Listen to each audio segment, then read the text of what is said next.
પછી આવો દોઢા થાશો નહીં બેઠા બેઠા લોકેશન કાઢી લઈએ ભાઈ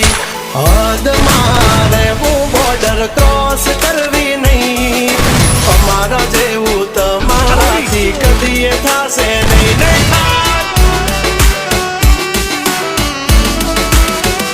ડગલા પાસા ખેંચી લેજો અમારી હોમું થાશો નહીં